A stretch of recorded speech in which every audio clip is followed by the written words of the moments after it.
బ్రహ్మార్పణమమ్మ. సృష్టి యావత్తో ఉన్న బ్రహ్మానికి బ్రహ్మం నమస్కరించుతూ బ్రహ్మమ్మకు అనేక అనేక నమస్కారములతో బ్రహ్మమే ఈ సాంగత్యం చేసుకుంటాంది. ఉన్నదంతా బ్రహ్మమే అయ్యింది. మనకి మన సద్గురువు ఏం తెలియపరిచారు? నువ్వు బ్రహ్మానివి, బ్రహ్మంగా నిలబడు, నీ ఆత్మను నువ్వే ఉద్ధరించుకోవాలి కదా. మరి నీ మనసుని జయించు. నువ్వు ఆత్మ, మరి ఆత్మకి ఏ తలంపులు లేవు, మరి నీకు తలంపులు పుట్టుకొస్తున్నాయి కదా. మరి అది ఎవరో ఏంటి అని ప్రశ్నించుకొని, నేను మరి ఏకాత్మగా మిగలాలి అంటే నాకు శాంతి, మౌనం ఉండాలి. మౌనంగా మౌనంగా మౌనంగా అలా నిలబడాలి అంటే నేను జాగ్రత్త పడాలి కదా మౌనంగా ఉండటం కోసం. దేన్నైతే ఉందో, ఏదైతే అయ్యిందో దాంతో నేను మిగలాలి. అదే మౌనం. మరి నా సుకృతం వలన కదా ఈ జ్ఞానం లభించింది. మరి అంటే జ్ఞానం ఎప్పుడైతే మనం ఆచరించామో మరి మన మనసు అప్పుడు కదలికలు తగ్గుతాయి. జ్ఞానాన్ని ఆశ్రయిస్తేనే మన మనసు కదలికలు తగ్గుతాయి. మరి మనసుతో ఉన్నప్పుడు మరి తలపెట్టుకుంటా తలంచుకుంటా ఉంటామంటే ఆ తలంపే నీకు మళ్ళీ వస్తూ ఉంటుంది. మరి నేను నిద్దట్లో అయినా ఆ తలంపులు వస్తూ ఉంటుంది. మరి మనకు తత్వ విచారణ కదా ముందు. అసలు తత్వ విచారణ ఎప్పుడైతే మనం మొదలుపెట్టి ఒక్కొక్క దాన్ని గ్రహించుకుంటా మిగులుతామో అప్పుడు ఆత్మార్పణం అవుతాం.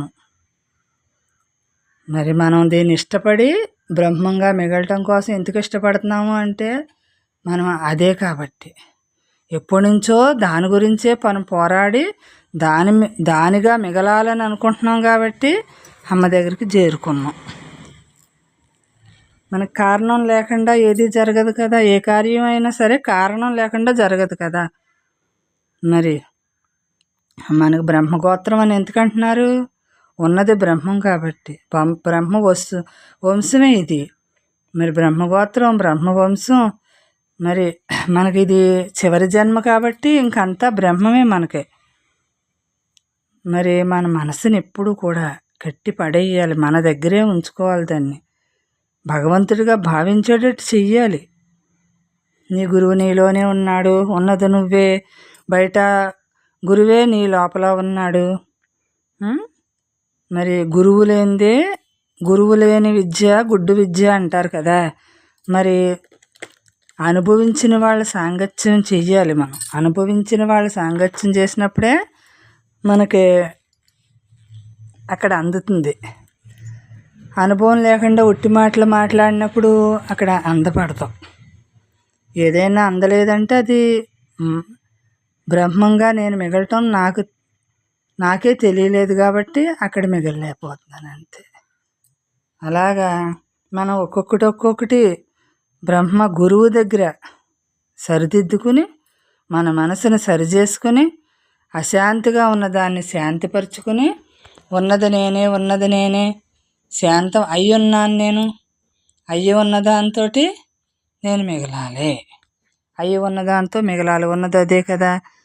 మరి నేను జాగ్రత్త పడుతూ ఉండాలి కదా. మరి అలాంటప్పుడు అంటే బ్రహ్మ ఎప్పుడూ కూడా దృఢత్వంగా ఉండాలి, లోపల గట్టిపడాలి. నేను ఏమైనా సరే నేను బ్రహ్మాన్ని. ఈ బొమ్మ ఆడుతుంది, నేను ఎందుకు ఆడాలి?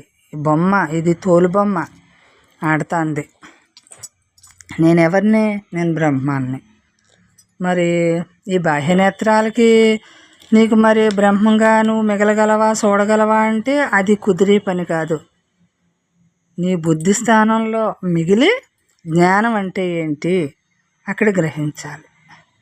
మనసులో స్థానంలో నిలబడితే అక్కడ జ్ఞానం తెలియబడదు.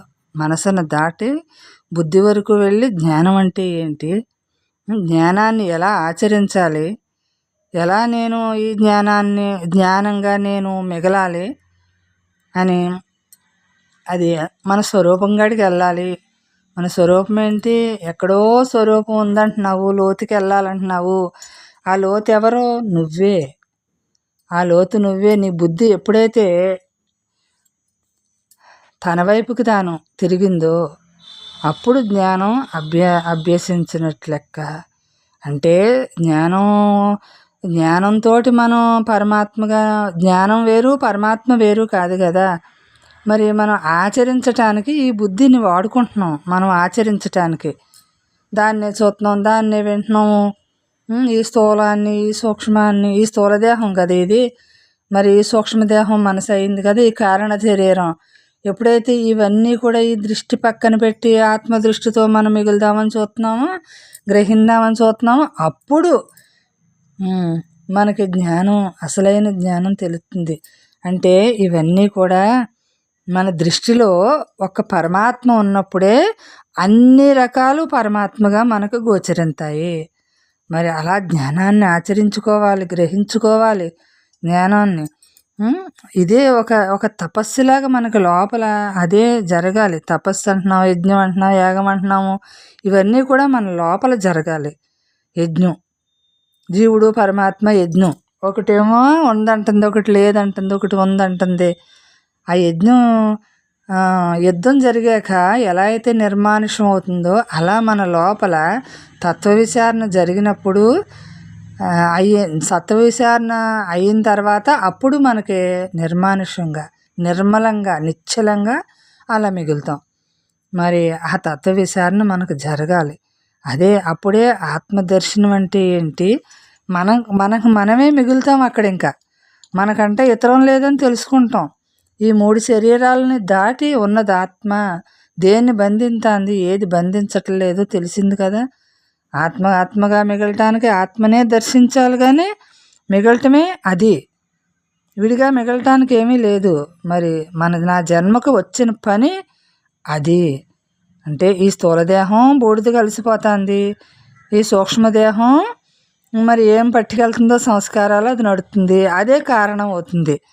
మరి వీటిని మనం దగ్ధం చేసుకోవాలి అంటే మన జన్మ వచ్చిన పని వీటిని దగ్ధం చేసుకోవటానికి వచ్చాం. ఎందుకంటే బ్రహ్మంలో ఐక్యం అవ్వాలి. బ్రహ్మమే నేను. ఇంకొకసారి ఈ విత్తనం ఇంకొకసారి మొలవకుండా నేను చెయ్యాలి. అంటే దేంట్లో నేను కలిసిపోతున్నానో దానికి నేను కలిసిపోకుండా ఉన్నదాంతో ఉండటం. నా ఫలం ఎవరో, ఆత్మే నాకు ఫలం.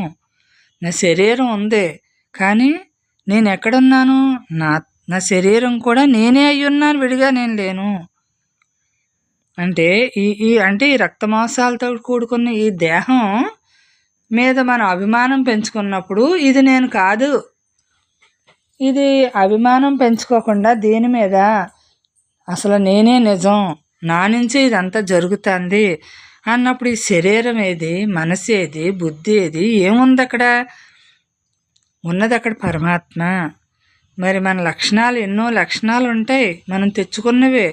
ఇవన్నీ వదలాలి అంటే మనకి ఒకటే మార్గం, బ్రహ్మమే ఉన్నదంతా అదే.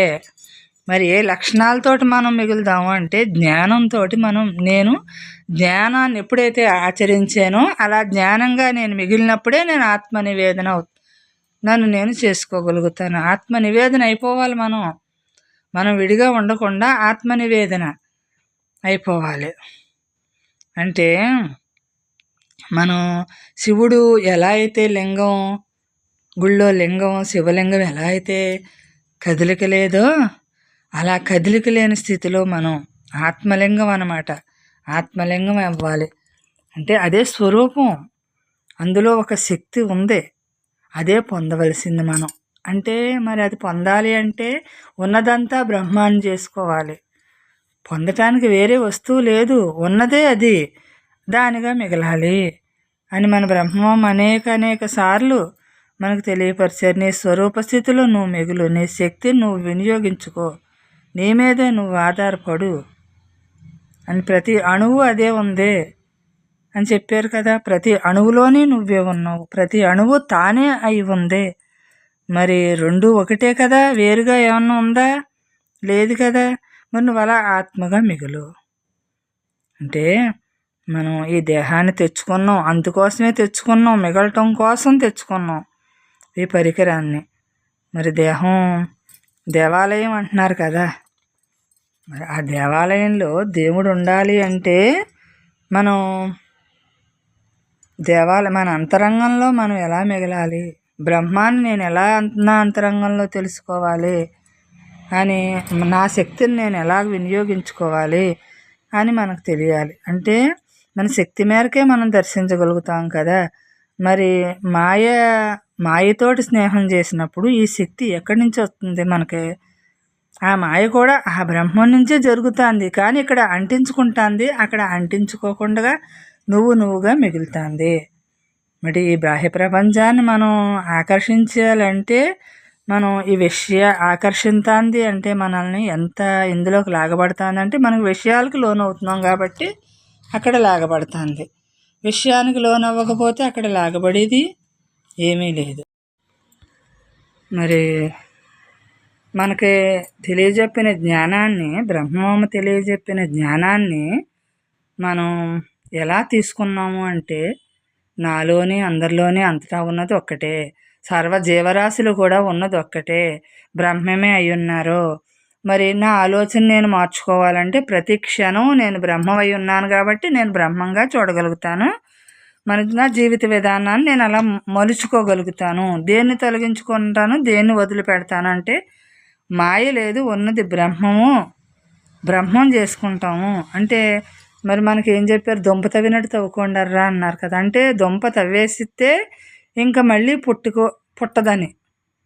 అలాగా మనకి ఈ మనసుని బ్రహ్మాలయం చేసేస్తే ఇంక మళ్ళీ పుట్టకుండా బ్రహ్మంగా మిగలటం కోసం మళ్ళీ మనల్ని మనం దుంప తవ్వుకున్నట్టు, అంటే జీవుడి లక్షణాలన్నీ వదిలిపోతాయి అన్నమాట. బ్రహ్మ లక్షణాలు ఉంటాయి. అలా మనల్ని మనం దుంప తవ్వినట్టు తవ్వుకోమన్నారు. పూర్తిగా నువ్వు బ్రహ్మం అవ్వాలి అంటే ప్రతి నిమిషం నువ్వు ఖాళీగా ఉండు. ప్రతి నిమిషము బ్రహ్మమే అయ్యింది. ప్రతి నిమిషం అంటే దూరం, ప్రతి సెకనం బ్రహ్మమే అయ్యింది. అంటే అలా జీవితంలో నీకు ఎదురయ్యి కొన్ని ఏయోటి ఉంటాయి కదా, ఎదురవుతాయి కదా, అది మనం శ్రద్ధ పెట్టి దాని మీద జాగ్రత్తగా దాన్ని, నా గమ్యం పరమాత్మే కదా, ఇవన్నీ నాకు ఎదురయ్యి అంతా నా కోసమే కదా, నన్ను నేను ఉద్ధరించుకోవడానికి కదా నాకు ఇవన్నీ ఎదురవుతున్నాయి, నాకు జన్మలేని పని చేసుకోవాలంటే మరి ఇవన్నీ అనుభవించాలి, తప్పదు అని మన తపన మాత్రం లోపల వదలకుండా ఆర్తితోటి బ్రహ్మం దగ్గర అయిపోవాలి. నేను బ్రహ్మానికి దగ్గరే ఉన్నాడు, బ్రహ్మం దూరం అని అనుకున్నాం కాబట్టి దగ్గర అవ్వాలని అనుకుంటున్నాం. అలా మన ప్రయత్నం మానకుండా బ్రహ్మ బొమ్మలాగా తయారవ్వాలి మనం. బ్రహ్మం బొమ్మ కదలిక లేదు కదా, అంటే దేహం కదులుతుంది కానీ మన మనసు కదలికలు ఉండవు. అలా బ్రహ్మంగా మిగలమన్నారు. ఆత్మ అనుభవం అవ్వాలి నీకు, అనుభూతి చెందు. పరిగెత్తి పాలు తాగక్కర్లేదు, నిలబడి నీళ్లు తాగు. పరిగెత్తి ఎక్కడికో వెళ్ళి పాలు తాగే కంటే ఆ శక్తి అయిపోయింది కదా అక్కడ. నిలబడి నీళ్లు తాగితే ప్రశాంతంగా ఇక్కడే ఉండొచ్చు, నీతోటి నువ్వు ఉండొచ్చు. అంటే నీ నిజస్వరూపం నీలోనే ఉందని గుర్తించగలుగుతావు. నీ నిజస్వరూపంలోనే నువ్వు ఆనందం ఉందని అక్కడ గుర్తింతావు. ఏ విషయానికి అంటవు కదా అప్పుడు. ఏ విషయానికి అంటనప్పుడు శాశ్వతమైన వాడు నేను నా ఊహలేంటి, నా క్షణం ఏంటి, నా భావన ఏంటి, నా విషయాలేంటి అన్నీ కూడా నేను పరమాత్మతత్వంగా స్వీకరించాలి, కానీ నేను విడిగా స్వీకరించొద్దు.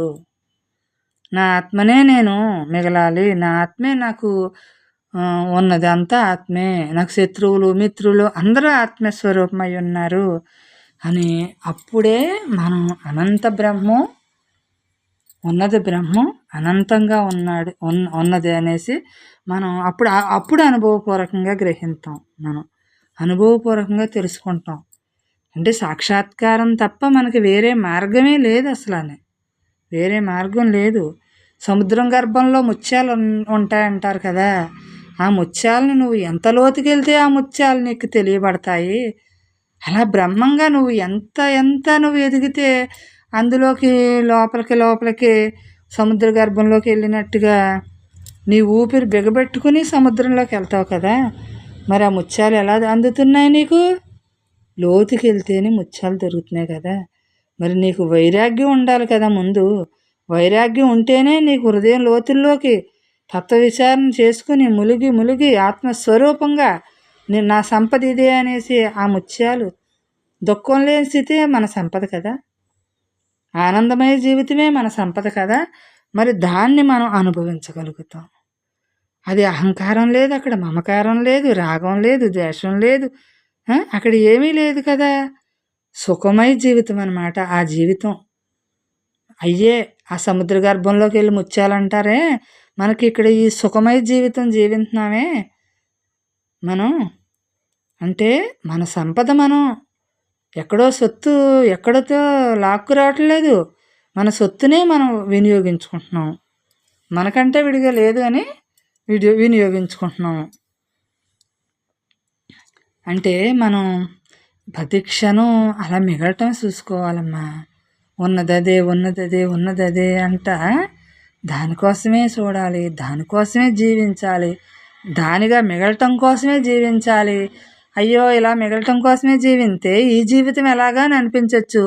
జీవితం అంతా కూడా దానిగా ఉండాలి. ఈ జీవితం విడిగా లేదు కదా. ఈ జీవితం వేరు ఆ జీవితం వేరు లేదు అసలు అని. ఈ జీవితం ఆ జీవితం బ్రహ్మమయం అవ్వాలన్నమాట. అనంతమైన శక్తి నాలోనే ఉంది, అందరిలోనే ఉంది, అంతటా ఉంది. ఆ శక్తే నికరం, ఎప్పటికైనా నికరం. అది నిజంగా ఉంది. అది ఈ దేహం వెళ్ళిపోయినా అదే ఉంది, దేహం రాకమునుపు అదే ఉంది. మరి ఇప్పుడు అది అది ఎందుకు లేదు అంటే ఇక్కడ నా ప్రయాణం నాకు తెలియలేదు కాబట్టి, దారి తెలవక వేరే దారి రూట్ పట్టాను కాబట్టి నాకు తెలియట్లేదు అంతే.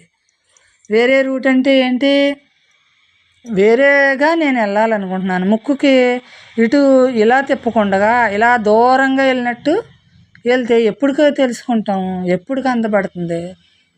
ముక్కుకు సూటిగా వెళ్ళాలి ఎప్పుడు కూడా. ముక్కుకి వెనకాల నుంచి కాదు, ముక్కుకి సూటిగా వెళ్ళాలి. అది దూరం దారి వెళ్ళకుండా దగ్గర దారి వెళ్ళాలి ఎప్పుడూ కూడా. మనం దగ్గర దారి ఏంటి, ఉన్న చోటనే ఉంది బ్రహ్మం. నువ్వు ఉన్న చోటనే బ్రహ్మం ఉంది. నువ్వు ఎక్కడుంటే అక్కడ ఉంది, అక్కడికి వెళ్ళు అక్కడ ఉంది, ఇక్కడ ఉండు ఇక్కడ ఉంది. మరి విడిగా ఎక్కడుంది, విడిగా లేని దాన్ని విడిగా చూస్తున్నావు కదా. అది మార్చుకో. లేని దాన్ని ఉన్నట్టుగా ఉన్నదాన్ని లేనట్టుగా చూస్తున్నావు కాబట్టి దాన్ని మార్చుకో అంతే. ఉన్న చోటనే అక్కడ నిలబడి నీళ్లు తాగు అక్కడ అంతే. అది ఆ బ్రహ్మ భావన స్థిరపడి కొలిది కూడా మనకు అలవాటు అయిపోతుందమ్మా. అలవాటు అయ్యి కొలిది మనం శుద్ధంగా బుద్ధంగా తయారవుతాం. అవ్వకేం చేస్తాము, అందులోనే స్నానం చేస్తాము, అందులోనే రమింతా ఉంటాం. మనం ఆ మనసు స్థితిని మార్చుకుంటూ ఉంటాం. మరి పరిపూర్ణం అవ్వాలంటే, శుద్ధం అవ్వాలి అంటే మరి మలినాలు ఏమీ లేకుండా, మన మనసులో ఎటువంటి మలినాలు లేకుండా ధీరత్వంగా ఏది ఎలా కదులు బ్రహ్మమే కదా, బ్రహ్మమే కదా. సాక్షిభావన పెట్టుకో. అలా సాక్షిగా చూడు, ఉండి ఉన్నదాన్ని ఉన్నట్టుగా చూడు అంతే, అలా సాక్షిగానే.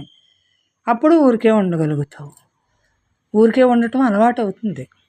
అంటే ఊరికే ఉండటం అంటే ఇంట్లోనే కూర్చొని ఊరికే అలా కూర్చుంటాం, ఊరికే ఉండటం కాదు. ఉన్నదాంతో ఊరుకుండు, ఉన్నది అదే కదా, దాంతో ఊరుకుండు. అలా ఎక్కడికి వెళ్ళినా ఏది చేసినా ఆ ఉన్నది అదే. అక్కడ ఉన్నది అదే. ఎవరు కదిలితే ఏ దేహం కదిలినా ఉన్నది అదే, కదలకపోయినా ఉన్నది అదే, ధ్యానం చేసినా ఉన్నది అదే, ధ్యాస పెట్టుకున్నా ఉన్నది అదే, అలా అనుభవించేది ఉన్నది అదే. అలా ప్రతిదీ ఉన్నది అదే. బ్రహ్మస్థితిని మార్గం పొందటం కోసం మనం ఇంక వేరే మార్గం లేదు, వేరే గమ్యం లేదు. వేదాంతం ఎప్పుడూ కూడా ఎలా ఉంటుంది అంటే ముక్కుకు సూటిగా ఉంటుంది.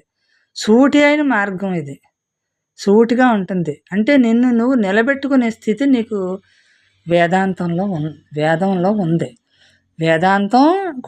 వేదం కూడా అంటే ఒక్కొక్క స్టెప్ వేసుకుంటా మరి నీ నిజ స్థితికి నువ్వు, నీ గమ్యం చేరాలంటే నీ నిజ స్థితికి నువ్వు ఒక్కొక్క స్టెప్ వేసుకుంటా రావాలి. దుంప తవ్వినట్టు తవ్వమన్నారు కదా. అంటే మళ్ళీ తిరిగి పుట్టకుండగా నిన్ను తయారు చేసుకో. ఎవరు చేస్తారు నిన్ను నువ్వే. ఆత్మే ఉద్ధరించుకుంటుంది అంతే. ఉద్ధరించుకోవడానికి వేరేది ఏమీ లేదు అక్కడ, ఆత్మే ఉద్ధరించుకుంటుంది.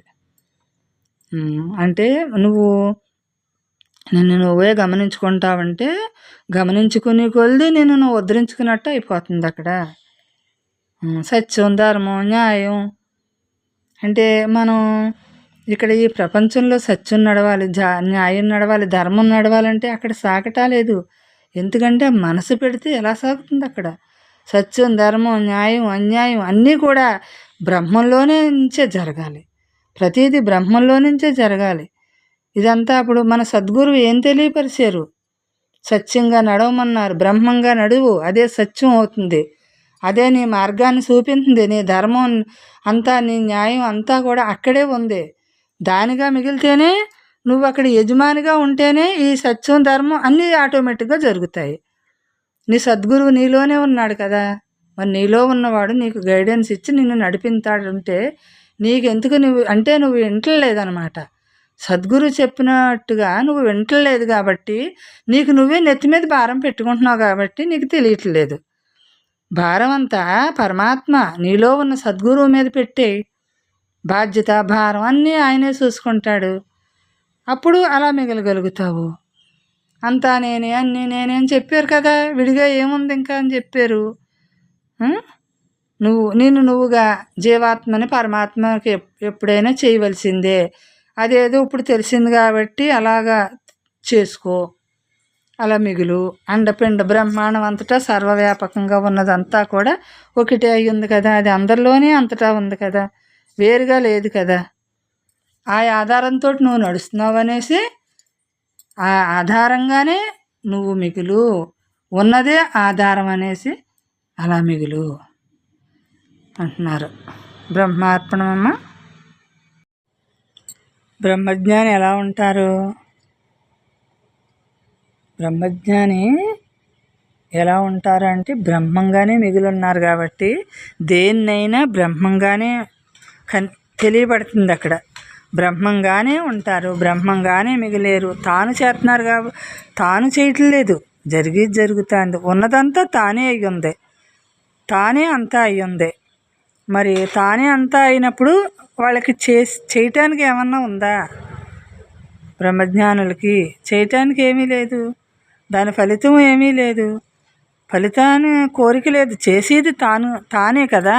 ఉన్నదంతా తానే. తానికి ఒక కోరిక ఏంటి? జ్ఞానంగా అలా మిగిలేరు.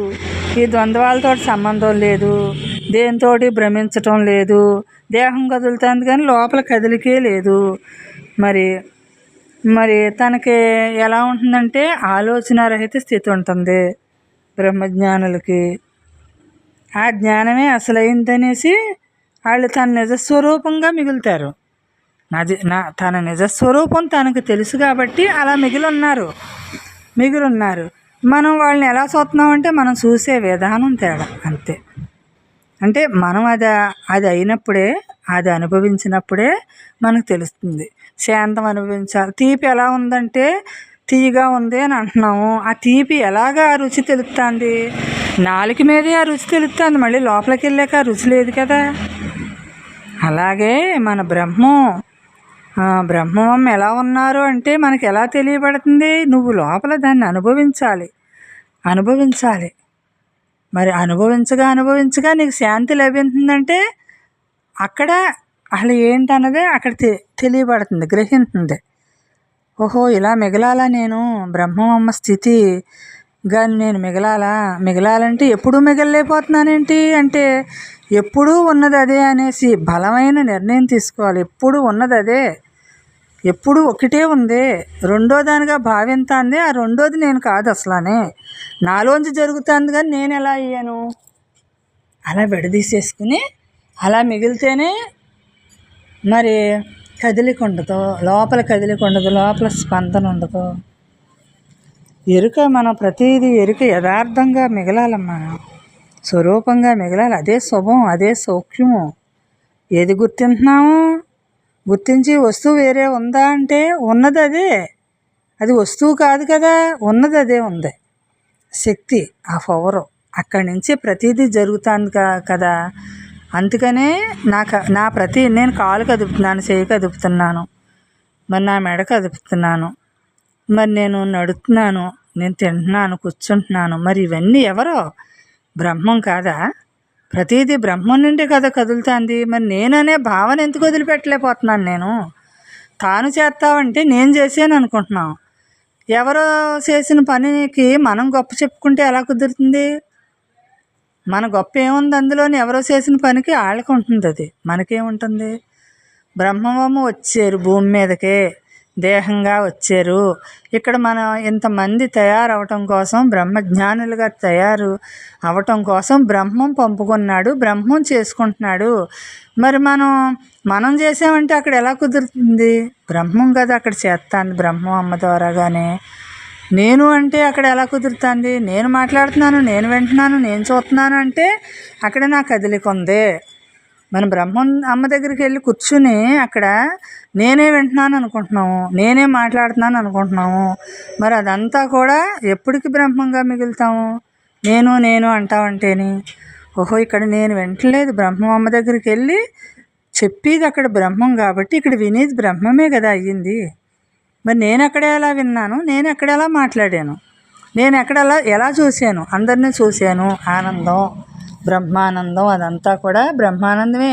బ్రహ్మానందం విడిగా లేదు, అంతా ఆనందమే, ఒకటే ఆనందం. అసలు ఎవరిని చూసినా బ్రహ్మానందంగా ఎందుకు ఉంటుంది? బ్రహ్మ సత్సంగులు అంటే ఎంతకు ఆనందంగా ఉంటుంది అంటే అక్కడ ఆలోచన లేకుండా ఊరికే చూస్తున్నాం అంటే అక్కడ బ్రహ్మం దగ్గరే ఉన్నాం కాబట్టి, బ్రహ్మం అక్కడ మనసు లేని స్థితిలో ఉన్నాం కాబట్టి అక్కడ అలా చూడగలుగుతున్నాం. ఇంకా బయట ఎందుకు చూడలేకపోతున్నాం అంటే దాన్ని మరి సవరించుకోవాలి కదా మనం.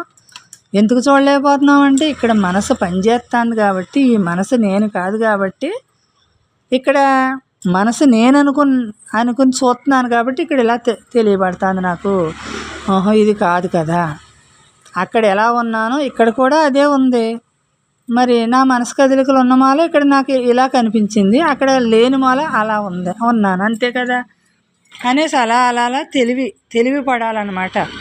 యుక్తి, బ్రహ్మంగా ఉండటానికి యుక్తి ఉంటుంది. ఈ సంసారంలో కూడా మరి జరగటానికి యుక్తి ఉంటుంది. ఆ యుక్తి ద్వారాగానే మనం ఇలా బ్రహ్మంగా మిగులుతాం. ఈ సంసారంలోనే ఇటు సన్యాసంగానే ఉంటాం. సంసారాన్ని అంటి లేము మనం. సంసారం జరుగుతుంది అంతే. మనం నేను చేస్తున్నాననే భావన లేదు కదా, అప్పుడు ఈ సంసారం మనకు అంటి లేదు. మరి ఎలా జరుగుతుంది అంటే ఆ మౌనంలోంచి జరిగిపోతుంది అంతే. అప్పటికప్పుడు ఆ బుద్ధి పుడుతుంది, ఆ పని జరుగుతుంది అంతే. అది ఎవరో మనం కాదు కాబట్టి మనం ఊరికే ఉండొచ్చు. ఆ శక్తి చేయించుకుంటుంది, అదే నడిపించుకుంటుంది, అదే మాట్లాడించుకుంటుంది, అదే చూసేలా చేసుకుంటుంది, ఉన్నదంతా అదే. అలాగ మనం తయారవ్వాలి, గట్టిపడాలన్నమాట. కుండను గట్టిగా ఎలా కొడితే గట్టి పడిపోతుందో మనం అలాగా నిర్ణయం తీసేసుకోవాలి, గట్టి నిర్ణయం. నేను ఇంకా జన్మకు రాను, జన్మకి నేను ఇంకా రావద్దు అనుకుంటే నేను చేసే పని నేను చెయ్యాలి. లోపల నా భావాలు గమనించుకుని నన్ను నేను నిలబెట్టుకోవాలి. నాతో నేను మిగలాలి అంటే నేను కించిత్తు కూడా కదిలిక వద్దు. నాకు బ్రహ్మంలోనే వచ్చింది, బ్రహ్మంలోనే ఏకమవుతాను కాబట్టి నేను దేన్ని తీసేయలేను, దేన్ని పట్టుకోలేను. నన్ను నేను గ్రహించుకుంటే వదలాల్సింది వదిలిపోతుంది. నేను కావాలని గుణాలను తీసేసేది కాదు. అక్కడ గుణాలను సవరించటం అన్నది సముద్రంలో కెరటాలు ఎలా ఆగవో ఆపలేరు కదా, సముద్రంలో కెరటాలను ఆపలేరు కదా, అలా ఈ గుణాలని నేను ఆపలేను. గుణాలు విజృంభింతే నాకెందుకు? గుణాలు ఎలా విజృంభించవు అంటే నేను బ్రహ్మంగా నిలబడినప్పుడు గుణాలు నన్ను వదిలి వెళ్ళిపోతాయి. ఎందుకంటే వీళ్ళకి నాతో పని లేదు అనుకుంటాయన్నమాట. అవి మనకి వాటితో పని లేదు, గుణాలతో పని లేదు, అవస్థలతో పని లేదు కాబట్టి అవి మనల్ని వదిలిపెడతాయి.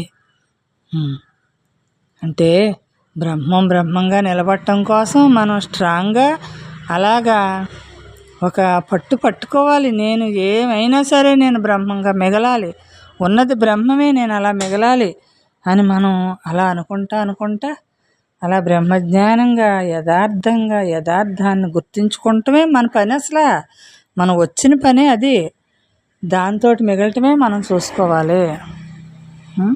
బ్రహ్మార్పణమైన జీవితాన్ని జీవించాలి. కానీ మనం ఈ జీవితాన్ని మనం వేస్ట్ చేసుకోవద్దు, వృధా చేసుకోవద్దు. ఈ జీవితం మనకు కావాలంటే మళ్ళీ దొరకదు. ఇలాంటి జీవితం, ఇలాంటి నడత మళ్ళీ మనకి అసలు బ్రహ్మం దొరకదు. కావాలంటే దొరికేది కదా ఇది. దొరికిన దాన్ని వృధా చేసుకోవద్దు. మిగలటమే చూసుకుంటమే ఎంతసేపు కూడా మిగలటమే. దేన్ని పట్టింపు లేకపోతే ఉన్నది అక్కడ మిగులుతుంది. అన్నీ పట్టించేసుకుంటా ఉంటే ఉన్నది ఎలా మిగులుతుంది? అన్నిటిని పట్టింపు ఉండి ఉన్నదాన్ని వదిలేస్తున్నాము. ఉన్నదాంతో ఉన్నప్పుడు ఈ పట్టింపులన్నీ కూడా లేనిది లేకుండా ఉంటుంది, ఉన్నది ఉన్నట్టు ఉంటుంది. అప్పుడు అన్నీ కూడా ఉన్నట్టుగానే ఉంటుంది అన్నమాట. ఇంక లేనట్టుగా ఏమి ఉండదు, ఉన్నట్టుగా ఉండదు, లేనట్టుగానే ఉండదు. మరి మనం ఈ ఈ జీవితంలోని హాయిగా జీవించవచ్చు. మనకి ఎన్ని ఉన్నా సరే హాయిగా ఉండొచ్చు. ఎన్ని ఉన్నా ఈ హాయిని మనం చేయి జార్చుకోక్కర్లేదు. ఎందుకంటే ఉన్నది అదే హాయే కాబట్టి ఉన్నది హాయే కాబట్టి ఏ హాయి మనకు అవసరం లేదు. మన హాయే మనకు అవసరం. నశించిపోయే హాయి మనకెందుకు? నశించింది మనమై ఉంటేనే. అంటే ఇవన్నిటిలో నుంచి మనం బయటపడటానికి ఇలాగా చెప్పుకోవలసి వస్తుంది అంతే. అంటే నిలబడటం కోసం చెప్పుకోవాలి, మరి గ్రహించటం కోసం చెప్పుకోవాలి, హాయిగా మిగలటం కోసం చెప్పుకోవాలి, బ్రహ్మజ్ఞానం అంటే ఏంటో తెలియటం కోసం చెప్పుకోవాలి. మరి వినాలి, చెప్పుకోవాలి కాదు, చెప్పుకోవాలి, వినాలి, మాట్లాడుకోవాలి, మరి వినాలి, చూడాలి. మరి యాత్రకు వెళ్తున్నాం, చూడట్లేదా దేవుణ్ణి? అలాగే మన బ్రహ్మమ్మ దగ్గరికి వెళ్తున్నాము. దేనికి వెళ్తున్నాము? ఈ అసలైన ఈ యాత్రని మనం సవరించుకోవడానికి వెళ్తున్నాం బ్రహ్మమ్మ దగ్గర. పుట్టడం, చావటం అని ఈ సంసారాన్ని వదిలిపెట్టడానికి, ఇంకా ఇంకోసారి సంసారం తెచ్చుకోక్కర్లేకుండా ఉండటం కోసం వెళ్తున్నాం మనం బ్రహ్మమ్మ దగ్గరికి. అలా మిగలటం కోసం వెళ్తున్నాం. మన కోసం మనం అలా మిగలటం కోసం వెళ్తున్నాం. అంటే మన శక్తి ఉంది, అనంతమైన శక్తి. మనకు అది తెలియలేదు కాబట్టి తెలుసుకోవడానికి వెళ్తున్నాం. అంటే బ్రహ్మజ్ఞానం అయిన వాళ్ళే అక్కడ తెలియపరచగలరు కాబట్టి, అంతా తానే అయి ఉన్నారు కాబట్టి అక్కడ మనకు అందుతుంది. లేదంటే ఒక పట్టాన్ని మనకు అందేది కాదు అక్కడ. అది బ్రహ్మజ్ఞానం అంటే. బ్రహ్మార్పణమమ్మ.